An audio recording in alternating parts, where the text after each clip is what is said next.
各位大家好，我係 Darius， 今日就繼續講 Zi-O 嘅故事。Grando Zi-O 攻向逢魔時王，派出 Bulito， 逢魔時王派出 Kuga， 兩人打成平手。Grando Zi-O 再派出 Drive， 但係俾逢魔時王反操控，用 Rider Kick 踢到解除變身。窩子趕到現場，將莊吳送返2019年。返到而家，莊吳發現魔王像係加古川，世界同樣陷入混亂。喺朝九晚五堂，叔公認唔出莊吳，鐘錶店亦變成救護站。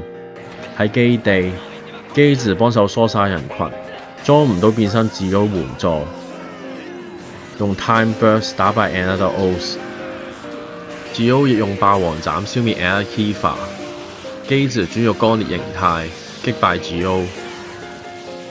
喺入關頭，烏魯居然救咗佢。之後，窩子解釋加古川係新嘅魔王，自己要投教佢。加古川變成 Another Zi-O2， 莊吳用上 Grando Zi-O 迎戰，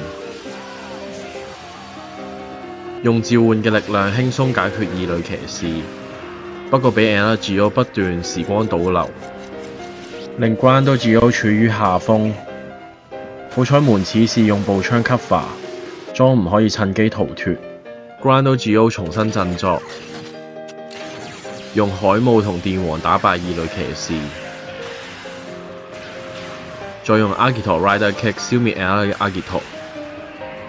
突然，基治出現，打算用8列 Time Burst 消滅莊吳。好彩閱讀暫停時間，令佢冷靜落嚟。不過之後嘅討論都係無疾而終。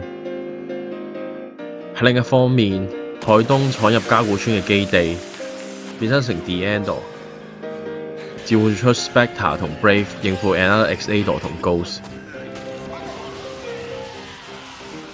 亦偷走咗 Another Zi-O 嘅 Watch。不過 Swallow 暫停時間，攞返 Watch 之後，莊吳展開對決，兩個Zi-O打起上嚟。期間，海東竟然可以暫停時間，攞走咗 Grando Zi-O 嘅 Watch。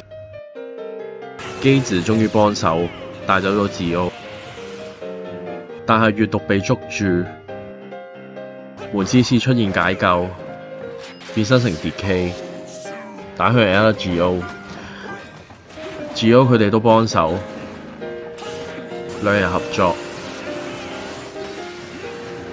但係陷入苦戰。喺另一方面，柯南問海東點解會有力量，佢解釋係 Swallow 俾佢。喺基地 ，Swallow 對住被綁住嘅閱讀講，之後會解釋俾佢聽，親愛嘅妹妹。以上就係今日Zi-O嘅故事。如果鍾意呢條片嘅話，可以 like、share、留 comment， 或者 subscribe 個 channel， 撳隔離個啷啷，或者當你 follow 我 IG。我哋下次見。